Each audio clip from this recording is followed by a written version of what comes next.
Captain Lee Minho walked slowly through the massive crystal halls of Centauri Prime, his boots echoing against the polished floor. The building was enormous, bigger than anything humans had ever built. Tall windows showed 3 different colored suns hanging in the alien sky, casting strange shadows everywhere. He had been to many diplomatic meetings before, but this one felt different somehow.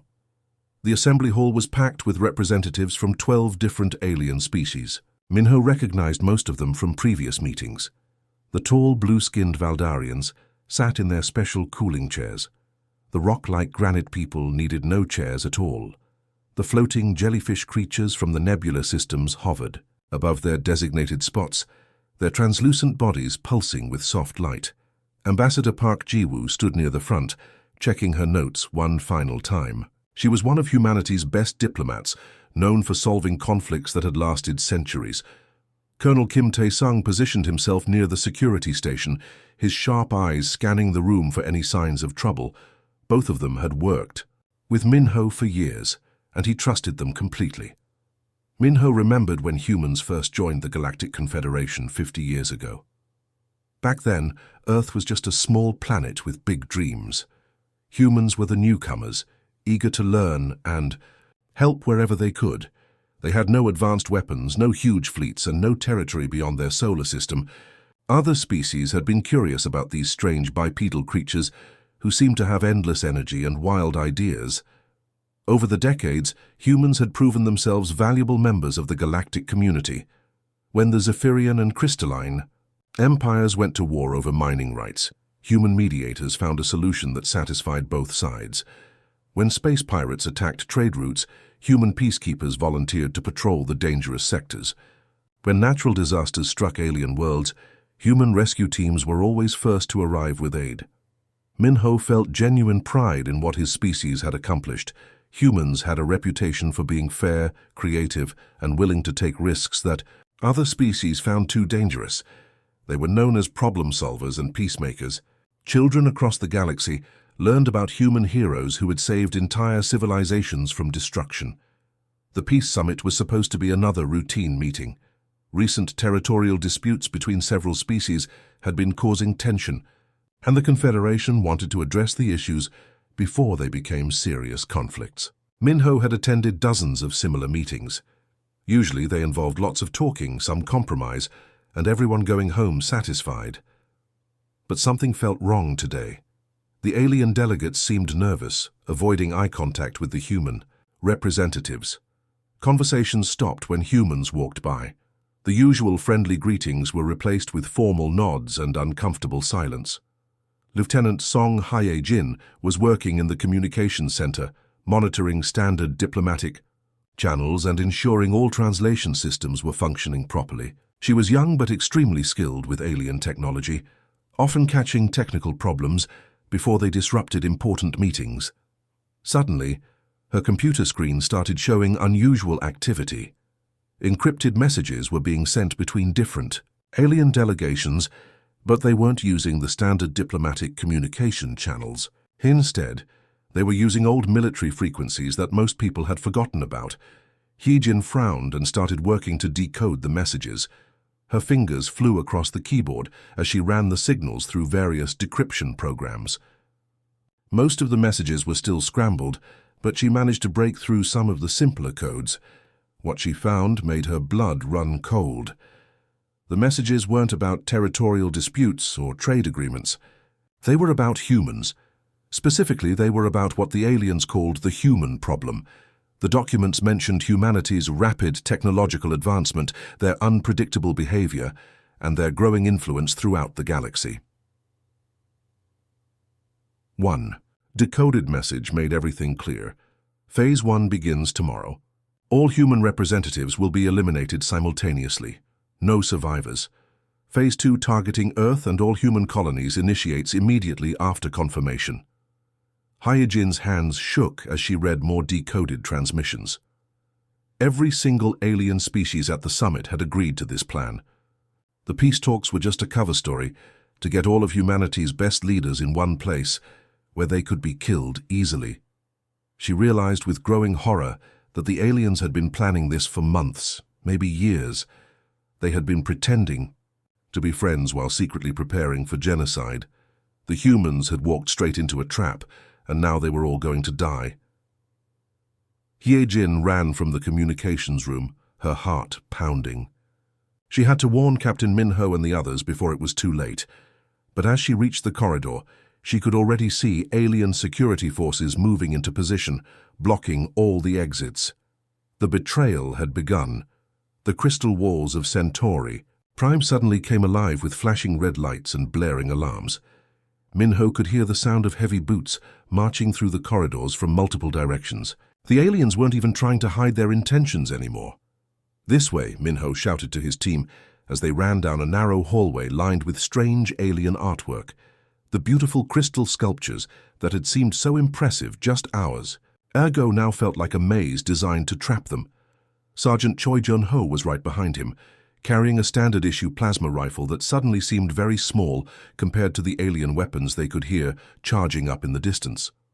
Jun-ho had served in 3 different peacekeeping missions and had never fired his weapon in anger. Today would be different. Dr. Yoon So-young clutched her portable communication equipment against her chest as she ran. She was a scientist, not a soldier, but she understood better than anyone how important it was to warn Earth about what was happening. Her equipment was heavy and awkward, but she refused to leave it behind.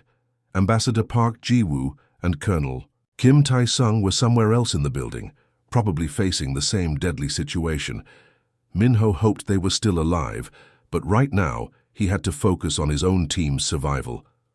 The corridors of Centauri Prime were designed for multiple species, so they were wider and taller than human buildings. This gave them some advantage in terms of movement, but it also meant there were more places for enemies to hide. Every corner could contain an ambush. "Captain!" Jun-ho called out, pointing ahead. "Alien security forces, 12 o'clock. 3 tall armored figures appeared at the end of the hallway. They carried weapons that hummed with energy, and their alien faces showed no emotion behind their protective visors. These weren't the diplomatic guards from earlier.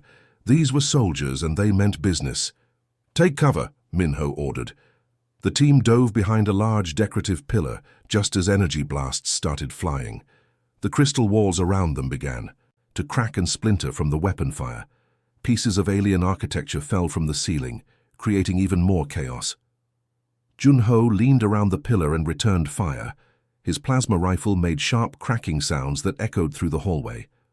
One of the alien soldiers stumbled backward, but his armor absorbed most of the damage. These weren't going to be easy opponents. "So-young, how long do you need?" Min-ho asked while reloading his sidearm. 5 minutes, maybe 10, she replied, frantically connecting cables and adjusting settings on her equipment. "The hyperspace communication system here uses completely different technology than ours. I'm trying to create a bridge between their network and our frequencies." More alien soldiers appeared from side passages. They moved with practiced coordination, clearly, following a well-rehearsed plan. Some carried energy shields, while others positioned themselves for crossfire. The humans were outnumbered and outgunned. "We need to move," Min-ho decided. "Jun-ho, lay down covering fire. So-young, grab your gear. We're going to have to run and work at the same time." They sprinted down another corridor, while energy blasts scorched the walls behind them. So-young managed to keep working on her equipment even while running, her fingers dancing across controls she barely understood. The building's layout was confusing, with ramps and bridges connecting different levels in ways that made no sense to human minds. But Min-ho remembered seeing their ship through a window earlier, and he tried to navigate toward that general direction. They reached a large circular chamber with multiple exits. In the center was a fountain that sprayed some kind of luminescent liquid into the air. Under different circumstances, it would have been beautiful. Right now, it was just another obstacle. "Which way?" Jun-ho asked, breathing heavily. Before Min-ho could answer, alien soldiers emerged from 3 different passages. They were surrounded. "The fountain!" Min-ho shouted. "Use it for cover!" They scrambled behind the decorative structure as energy. Weapons lit up the chamber. The luminescent liquid from the fountain began to boil and steam where the energy blasts hit it, creating an eerie fog that filled the room. "Got it!" So-young suddenly exclaimed. "I've broken into their communication network. I can send a message to Earth, but the window won't last long." "Do it now!" Minho ordered, even as he fired at moving shadows in the fog. So Young's equipment squealed and sparked as it tried to bridge two completely different technologies. Warning lights flashed on her portable transmitter, indicating that the system was being pushed far beyond its safe operating limits. "Connection established," she announced. "You've got maybe 30 seconds before this thing burns out." Minho grabbed the communicator with one hand while using his other hand to return fire. The weight of humanity's survival suddenly rested on his ability to get a clear message through alien interference and across impossible distances. "Lunar Command, this is Phoenix 1, he shouted into the device.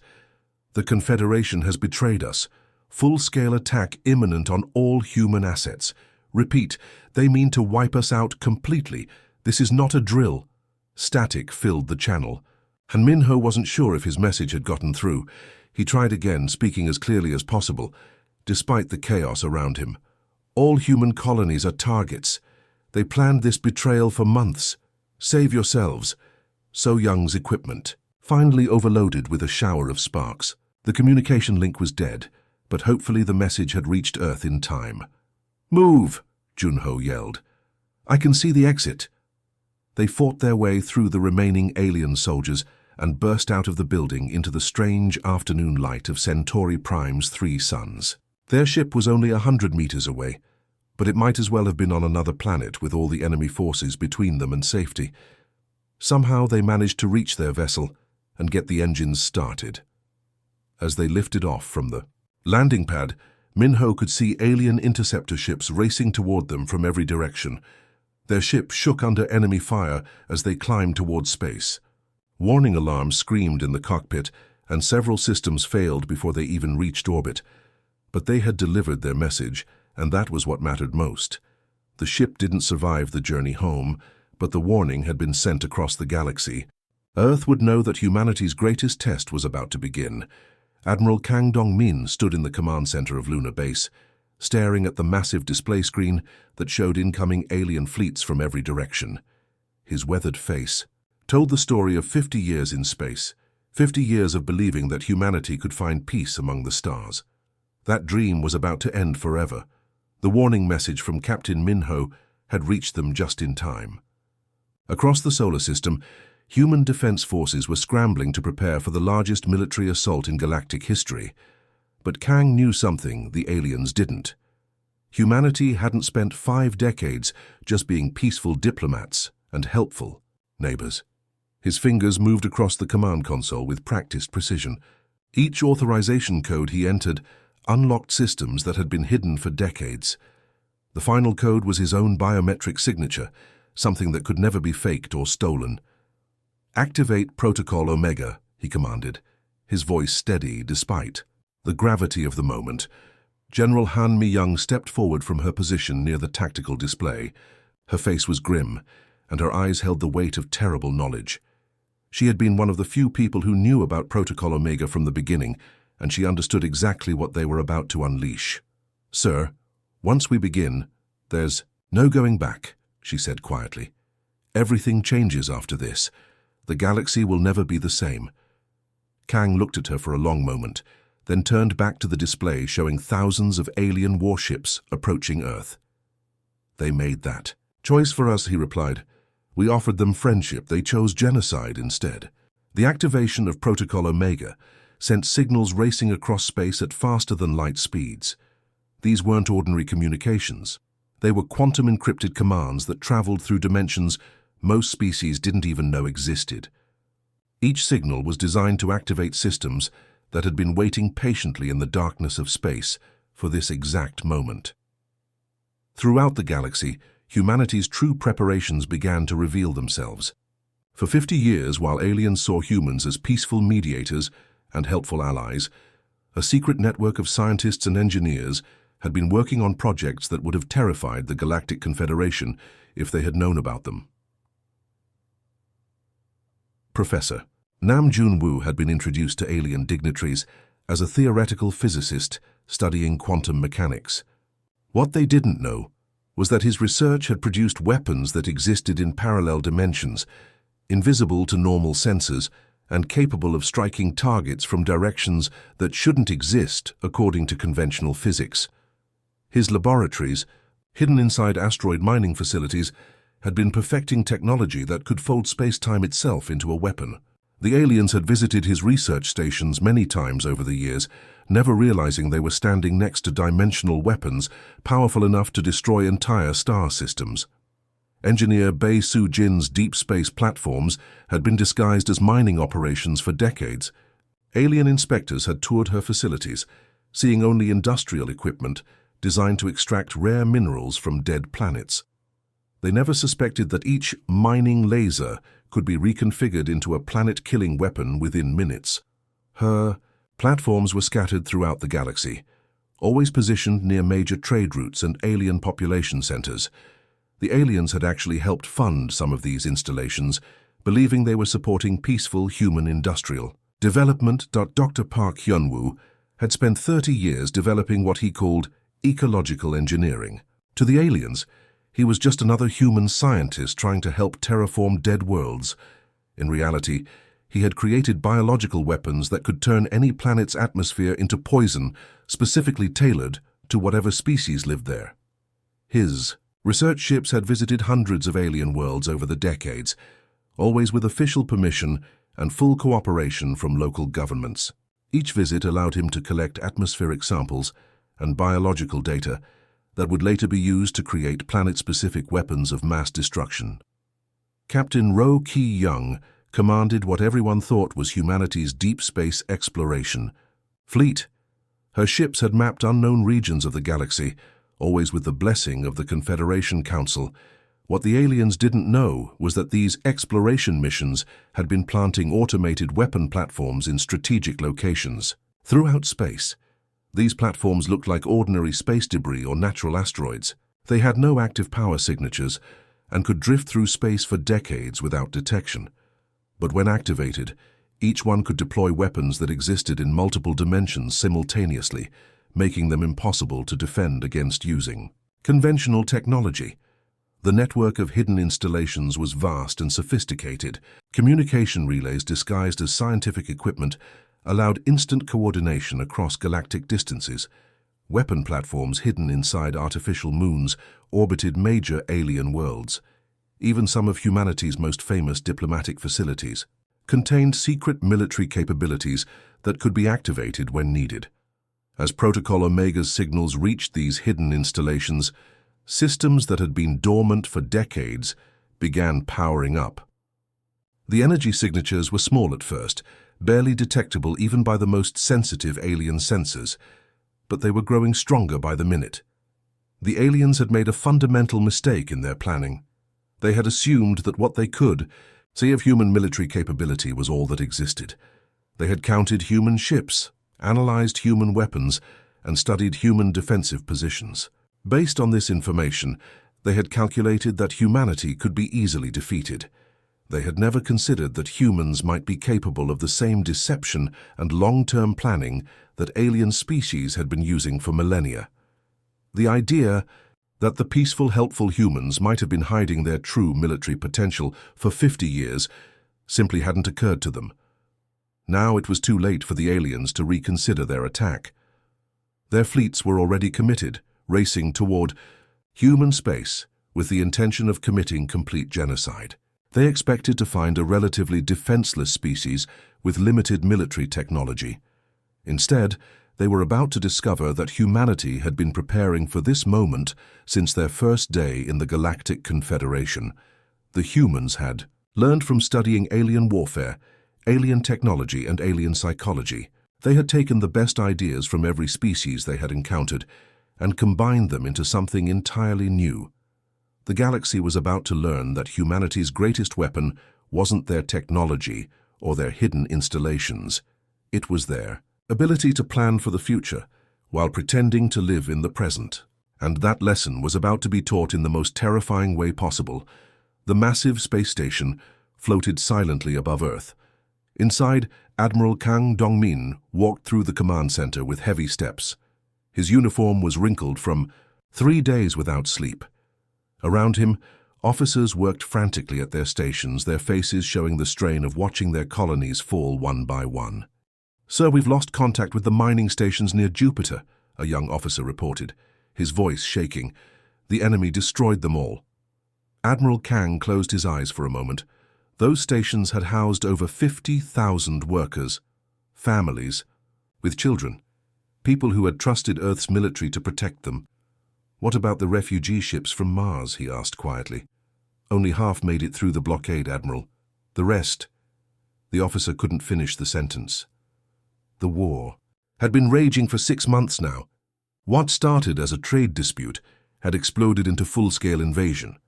The Hegemony Alliance, a group of 12 alien species, had decided that humans had expanded too far, too fast. They called humans aggressive parasites and demanded Earth surrender all its colonies. Captain O'Ginny approached the Admiral. She was the best communications officer in the fleet, but even she looked exhausted. "Admiral, the communications array is ready. We can broadcast to every corner of Confederation. Space." "Good," Kang replied. He straightened his uniform and walked to the transmission platform. "It's time." The lights dimmed as the massive array powered up. Energy crackled through the air. This technology could send messages instantly across thousands of light years. It was humanity's greatest achievement in communications, and now it would deliver humanity's most desperate message. "Begin transmission," Kang ordered. Captain O's fingers flew across her console. "Connected to all known frequencies. You're live in 3, 2, 1. Admiral Kang stood tall, his weathered face hardening with determination. He thought of his daughter on the colony world of New Beijing, now under enemy occupation. He thought of the billions of humans scattered across the galaxy, frightened and looking to Earth for hope. "This is Admiral Kang Dongmin of the Human Defense Force," he began, his voice steady and clear. "I speak to all members of the Hegemony Alliance, to all forces currently attacking human space." He paused, letting the weight of his words sink. "In across the vast distances, you have 72 hours to evacuate all human-controlled space. Every ship, every soldier, every weapon, leave our territories immediately." Around him, his officers exchanged worried glances. This seemed like madness. Earth's fleets were outnumbered 10 to 1. Most of their colonies had already fallen. How could they make such demands? "Any vessel or installation remaining in our space after this deadline will be destroyed," Kang continued.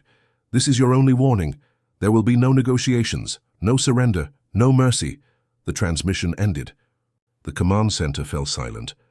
Light years away on the flagship of the Hegemony Alliance, Council Leader Morthak received the message. The massive alien creature had led successful invasions of 6 different species. His body, covered in thick, purple scales, shook with laughter. "Listen to this," he called to his bridge crew. "The humans threaten us." His officers joined in the laughter. On the main screen, images showed burning human colonies, cities reduced to ash, refugee ships floating dead in space. "Their capital ships are destroyed," his tactical officer reported. "Their colonies are falling daily. Their people flee in terror, and yet they dare to threaten the combined might of 12 species." Morthak's 4 eyes gleamed with amusement. "The humans think they can threaten us while their worlds burn. Desperate creatures. They know nothing of true warfare." He turned to his communications officer. "Send a reply. Tell the humans we will accept their surrender within 24 hours, or we will turn Earth itself into glass." Back on Earth, protests erupted in every major city. People demanded to know what Admiral Kang was thinking. The planetary defense. Council called an emergency session. "You've doomed us all," shouted one councillor. "We should be negotiating for survival, not making empty threats." But Admiral Kang remained calm. He had seen something in the classified research files, something the enemy didn't know about, something that might give humanity one last chance. In hidden facilities across Earth's moon, scientists worked frantically on Project Prometheus. For 3 years, they had been developing something that could change the nature of warfare itself. The project was supposed to take another decade to complete. Now they had 70 hours. Dr. Chen looked at the prototype weapon. It was small, no bigger than a shipping container. But inside was technology that bent the laws of physics themselves. "Can we finish in time?" his assistant asked. Dr. Chen wiped sweat from his forehead. We have to. The Admiral is counting on us. Humanity is counting on us. The clock began ticking. Across human space, the message spread. Some called Admiral Kang insane. Others saw it as one last act of defiance before the end. But in secret facilities, on hidden bases, in the depths of Earth's oceans, humanity's last hope was taking shape. The aliens continued their advance, confident in their victory. They had no idea what was coming. They had pushed humanity to the edge of extinction. They were about to learn why that was a terrible mistake. The universe held its breath as the 72-hour deadline ticked down. In hidden bunkers on distant moons, in cloaked ships drifting through dark space, and in underground cities beneath Earth's scarred surface, humanity prepared for what would become known as the Great Reckoning. Council leader Morthak sat in his crystalline throne room, surrounded by holographic displays showing burning human colonies. His 6 eyes gleamed with satisfaction as another human settlement fell to his fleet. "Look at them scatter like insects," he said to his advisors. "They dare threaten the Hegemony Alliance while their own worlds turn to ash?" But something strange was happening. The human casualties were dropping. Their evacuation ships were moving too efficiently, too purposefully. It was as if they had known exactly where each attack would come before it happened.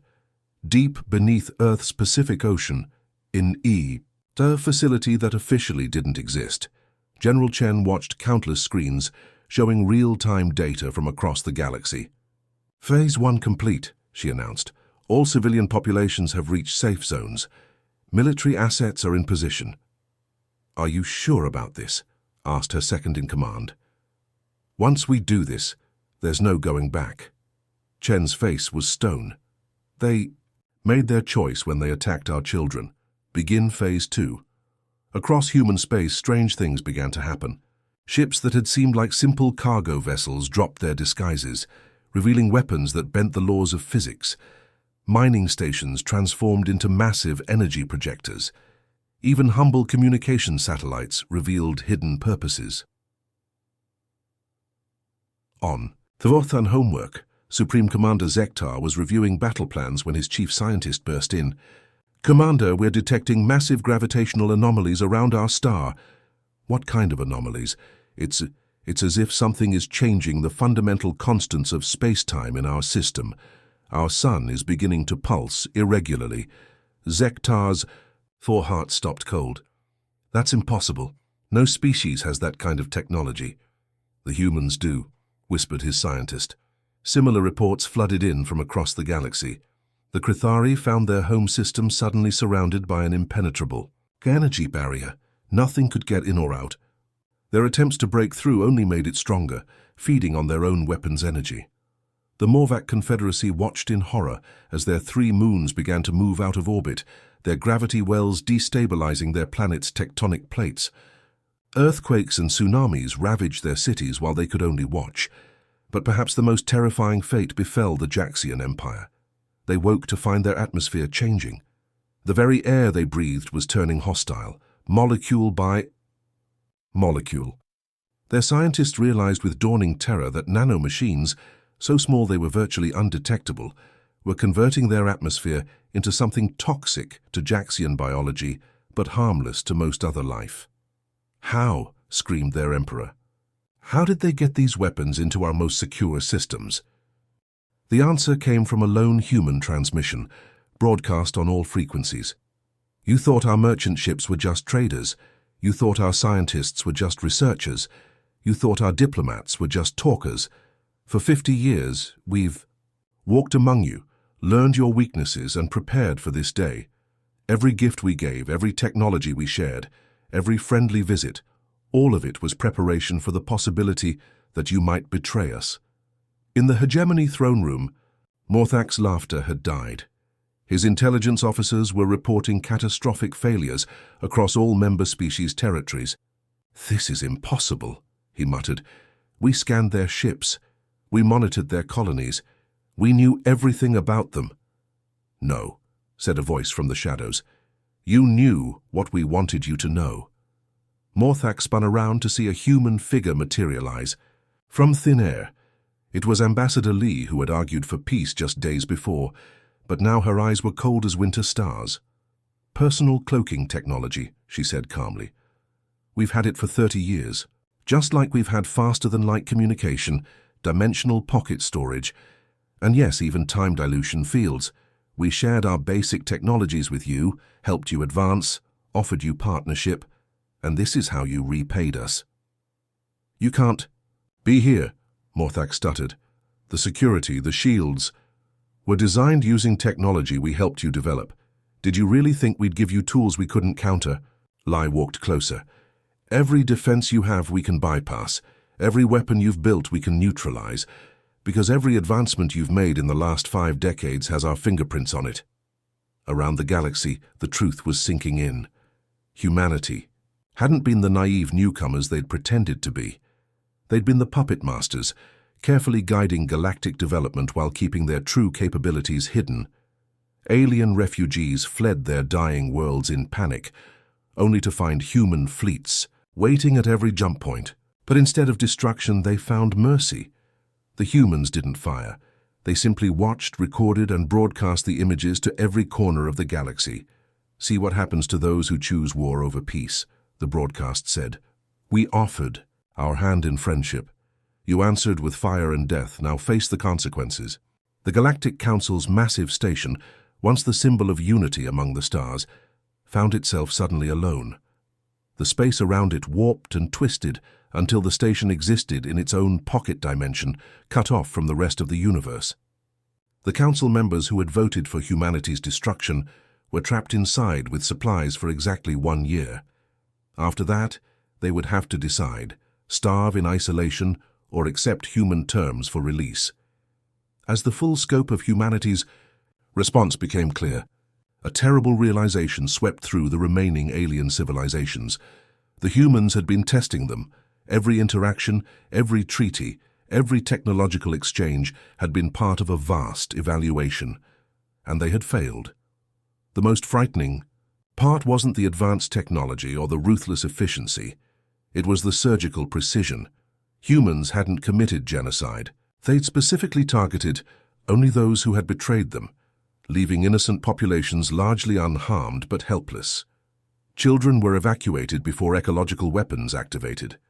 Civilians were warned before space-time weapons deployed. It was devastation with a conscience, which somehow made it more terrifying. Within a week, the great alien empires that had ruled for millennia were reduced to scattered refugees. Their homeworlds were either uninhabitable or imprisoned behind unbreakable barriers. Their fleets floated powerless in space, their weapons systems mysteriously offline. Their colonies found themselves dependent on human-controlled supply lines for survival. And then, as suddenly as it had begun, it ended. Earth broadcast a final message to the galaxy. "We are humanity. We came to you with open hearts and willing hands. We offered our knowledge, our friendship, and our trust. You responded with betrayal and bloodshed. Now you know the price of that. Choice. We will continue our journey among the stars, but we will walk alone. Any species that enters human space will have one chance to declare their peaceful intentions. There will be no second chances. Choose wisely." The galaxy would never be the same. The balance of power hadn't just shifted, it had shattered entirely. Species that had never heard of Earth a century ago now spoke the name in whispers. Parents told their children cautionary tales about the importance of keeping one's word. Military academies studied the war as the ultimate example of strategic deception. Human space expanded rapidly, but their borders remained absolute. A few brave species attempted peaceful contact and found humans surprisingly welcoming, as long as they remained honest. Trade resumed, but now everyone knew the truth. Humanity held the keys to technologies that could reshape reality itself, and they weren't sharing anymore. In the ruins of once great empires, survivors struggled to comprehend how they'd been so thoroughly outmaneuvered. The answer was simple and terrifying. Humanity had learned from history. They'd studied every fallen civilization, every betrayed alliance, every broken treaty in galactic records. And they'd prepared for the day when they might face the same fate. The humans hadn't just won a war. They'd changed the fundamental rules of galactic civilization. Trust, once broken, could never be fully restored, and somewhere in the dark between the stars, humanity continued its journey, alone, unstoppable, and forever watching for the next. Betrayal. The price had been paid. The lesson had been learned. And the galaxy would remember for 10,000 years the cost of underestimating the children of Earth.